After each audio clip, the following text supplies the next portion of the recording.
সর্বনাশ, তুমি বাসায় চলে এসো, আম্মা দেখলে আমারে মাইরেই ফেলাবে। ডাক দাও তোমার আম্মারে, তোমার আম্মার সাথে কথা বলবো। ডাকতে হবে না, বলেন আপনার কি চাই। যেটারে পয়দা দিচ্ছেন ওইটারে চাই। আমি আর বাপের বাড়ি থাকবো না, তুমি আজকে এসে আমারে নিয়ে যাও, এখানে প্রচন্ড গরম। গ্রামের থেকে শহরে গরম আরো বেশি। তুমি এক কাজ করো, বেশি বেশি লেবুর শরবত খাও। সব শরবত খায় দেখছি, কোনো শরবতে কাজ হয় না, তুমি এসে আমারে নিয়ে যাও। বুঝতে পারছি, আমার মাথা না খাইলে তোমার কলিজা ঠান্ডা হবে না। আম্মু হ্যাপি অ্যানিভার্সারি, বিবাহ বার্ষিকীর অনেক অনেক শুভেচ্ছা রইলো। থাপড়ায় কান গরম করে দিব, আজকে বড় হ্যাপি অ্যানিভার্সারি করতে। বাচ্চারে বকতেছো কেন? ও তো তোমার উইশ করছে, এতে খারাপ কি? অ্যানিভার্সারি তো ঠিক আছে, এখানে হ্যাপি পাইলে কোথায়? তুমি আর তোমার বাচ্চা আমারে হ্যাপি থাকতে দিছো? এই শুনছো, তোমার চায়ে কয় চামচ চিনি দিব? বিয়ের এত বছর পার হয়ে গেল, আজ পর্যন্ত জানলা না আমি চায়ে কয় চামচ চিনি খাই? আচ্ছা তাই নাকি? তা আমাদের বিয়ের বয়স কত বছর হলো? আচ্ছা তুমি এক কাজ করো, 2 চামচ চিনি দিয়ে দাও। আচ্ছা আব্বু, তুমি কি কখনো পাগলা গারোতে গেছো পাগল দেখতে? 23 বছর আগে একবার গেছিলাম, 31শে জানুয়ারি 2001 সালে। এই কি বললা তুমি? ওই দিন তো আমাদের ম্যারেজ ডে ছিল। Hello YouTube customer care. YouTube customer care থেকে শম্পা বলছি, বলুন আপনার জন্য কি সেবা করতে পারি? এই গরমে এত কষ্ট করে আপনাদের চ্যানেলে ভিডিও আপলোড করি, আপনারা ভিউ দেন না কেন?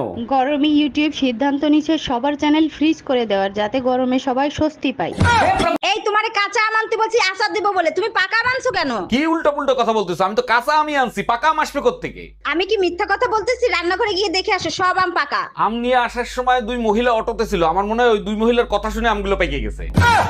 ভাইজান, আপনার বাসার সামনে অ্যাম্বুলেন্স কেন? ভাবির কিছু হয়েছে নাকি? আপনার ভাবির কিছু হয় না, আপনার ভাবি বাপের বাড়ি যাবে তো, যাতে তাড়াতাড়ি বাপের বাড়ি যাইতে পারে তার জন্য আনছি। ওরে আমার সোনা, তুমি আমার নিয়ে এত ভাবো? ওই অ্যাম্বুলেন্সে তোরে আজকে আমি জায়গা মতো পাঠাবো। এই আমি রেডি, তাড়াতাড়ি চলো। আর দেখো তো আমাকে কেমন লাগতেছে। বাইরে প্রচন্ড গরম, রোদের তাপও অনেক বেশি, মাথায় কাপড় দাও। এত সুন্দর করে সাজলাম কি মাথায় কাপড় দেওয়ার জন্য? মাথা বড় তো গোবর, তুমি জানো না শুকনো গোবরে আগুন লাগে তাড়াতাড়ি? হ্যালো বেবি, কি করো? তুমি তো জানো সবসময় আমি তোমাকে নিয়েই ভাবি। ওরে আমার বাবুটা, তা আমাকে তুমি কতটা মিস করো? তোমাকে আমি এতটা মিস করি যে তোমাকে ছাড়া আধা ঘন্টা আমার কাছে 30 মিনিটের মতো লাগে। এই এগুলো কি করো তুমি? কপালে চোখ নাই তোমার? দেখো না, আয়না পরিষ্কার করি। আয়না পরিষ্কার আছে, ময়লা অন্য জায়গায় আছে। মানে কি কি বলতে চাও তুমি? তুমি যেটা ভাবতেছো সেটাই। ব্যথার ওষুধ শেষ হয়ে গেছে, রাতে নিয়ে এসো। আচ্ছা ঠিক আছে।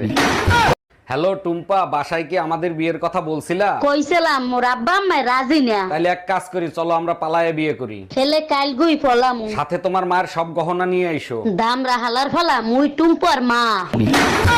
Hello excuse me. হ্যাঁ শুনছি, বলুন আপনার জন্য কি করতে পারি। শুনছি আপনার হাজবেন্ড নাকি মারা গেছে। জি ঠিকই শুনেছেন, 2 মাস আগে মারা গেছে। যদি কিছু মনে না করেন, আপনার হাজবেন্ডের জায়গা নিতে পারি? অবশ্যই পারেন, তবে গোরস্থানে একটু আলাপ করে নিয়ে নিন।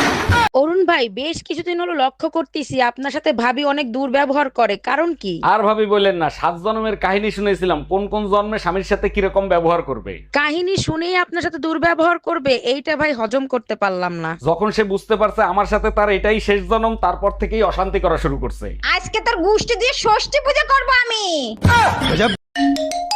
Hello. Hello, good morning sir. আপনি কি অরুণ সাহেব বলছেন? জি ম্যাডাম, আমি অরুণ সাহেব বলছি, বলেন আপনার জন্য কি সেবা করতে পারি? স্যার আমি ব্যাংক থেকে বলছি, আপনার অ্যাকাউন্টে যে পরিমাণ টাকা, আমরা খুব ভয়ের ভিতরে আছি। আরে ম্যাডাম, আপনারা যদি ভয় পান তাহলে আমরা টাকা কোথায় রাখবো? অরুণ সাহেব, আপনার অ্যাকাউন্টে যে পরিমাণ টাকা, আমাদের আতঙ্কের ভিতর রাখছেন কেন? আপনি তো ঘরে জর্দার কৌটার ভিতরেও রাখতে পারেন।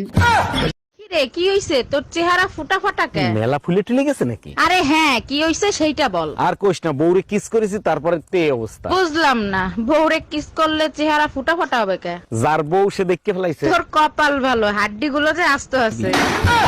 এই টুম্পা, কি হয়েছে? মন খারাপ কেন? কেউ কিছু বলছে নাকি? এই গরমে এত কষ্ট করে কাজ করি, আর তোমার মা আমার উল্টা পুল্টা কথা বলে। শোনো, বেজ্জতি আর গরম কখনো গায়ে মাখাবা না, যত গায়ে মাখাবা তত বেশি লাগবে, অতএব টেনশন দিবা নিবা না। দারুণ আইডিয়া দিছো, আজকের থেকে তোর মারে এমন টেনশন দিব হিট স্ট্রোক করে মারা যাবে। এই কই তুমি? শিগগিরই এদিকে আসো, আমাকে কুত্তায় কামড়াইছে। 1 মিনিট দাঁড়াও।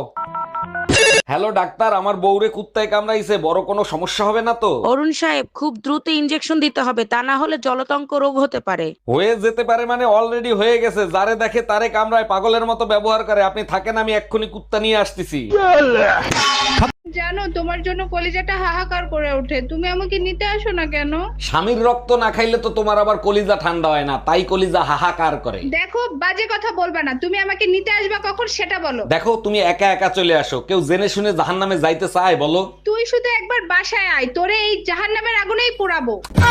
অরুণ ভাই, ভাবি বললো ঘরের সুখ শান্তি নাকি আপনিই বজায় রাখেন, তা এর গোপন রহস্যটা কি? ভাবি, চাইলে সবাই করতে পারে। ঘরের বউকে সবসময় বন্ধু বানিয়ে রাখতে হবে, তার সাথে দুনিয়ার সব কথা শেয়ার করতে হবে। শুধু একটা কথা মাথায় রাখতে হবে, গার্লফ্রেন্ডের কথা ভুলেও তাকে বলা যাবে না। সরি অরুণ ভাই, ভাবি পাশে থেকে সব শুনতিছে। তোরে যদি এক বাপে পয়দা দিয়ে থাকে তাহলে তুই বাসায় থাক, আমি আসতেছি।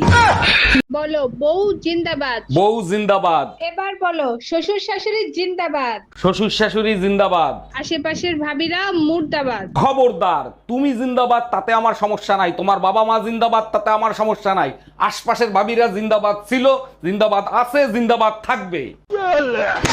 মায়া, ডাক্তারের কাছে যাওয়ার কথা ছিল, গেছিলা ডাক্তারের কাছে? কি বলছে ডাক্তার? বালের ডাক্তার শরীরের রক্ত বের করে বলে রক্ত শূন্যতা আছে। আমার ভুল হয়েছে তোরে ডাক্তারের কাছে একা একা পাঠানো। আর কি বলছে ডাক্তার? একদম ঠিক বলছো, রক্তের ভিতর থেকে টিবি বের হয়েছে, কুত্তার বাচ্চা টিবিটা পর্যন্ত দিল না।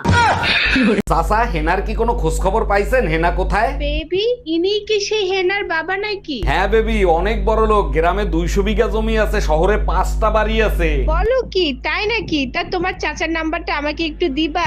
অবশ্যই দেবো, কিন্তু চাচার নাম্বার দিয়ে তুমি কি করবা বেবি? এই কিসের বেবি, আজকে থেকে তুই আমারে চাচি বলে ডাকবি। এই যে দেখো বেবি, আমি বিতর্ক প্রতিযোগিতায় ন্যাশনাল পুরস্কার পাইছি। কংগ্রাচুলেশন বেবি, আমি জানতাম তুমি ন্যাশনাল পুরস্কার পাবা, কারণ তোমার সাথে তর্ক করে এই পৃথিবীর কেউ পারবে না। বলো কি, তাই নাকি? আমার প্রতি তোমার এতটা আত্মবিশ্বাস? অবশ্যই, মুখ চালানোর জন্য যদি নোবেল পুরস্কারও দেওয়া হতো সেটাও তুমি পাইতা। বিয়ের আগে তুমি আমাকে কত ভালোবাসতা, এখন আর সেই ভালোবাসা খুঁজে পাই না। বিয়ের আগেই ভালো ছিল, তোমার যন্ত্রণা এখন শান্তিতে ঘুমাইতেও পারি না। বিয়ের আগে আমার কোলেই তো মাথা রাইখে শান্তিতে ঘুমাইতা, এখন ঘুমাও না কেন? কেমনে ঘুমাবো? আমি ঘুমাইলেই তো আমার মানিব্যাগ দিয়ে তুমি টাকা চুরি করবা। এই, এক গ্লাস পানি খাওয়াবা? এক গ্লাস পানি পর্যন্ত ঢেলে খাইতে পারে না, চাকরানির মতন খাটায় আমারে। আমিই বড় গাধা ছিলাম যে তোমার মতো মেয়েরে বিয়ে করছি। আমি তো আগেই জানতাম, ভাবছিলাম বিয়ের পরে যদি মানুষ হও। ভাইয়া, আপনার কাছে নবরত্ন তেল আছে যা মাথায় দিলে মাথা ঠান্ডা হয়ে যায়? জি ম্যাডাম আছে, তা কতটুকু দেবো? আপনি এক কাজ করেন, আমাকে 1 বালতি দিয়ে দেন। 1 বালতি তেল দিয়ে কি করবেন আপনি? গোসল করব, গরম অনেক পড়ছে তো তাই।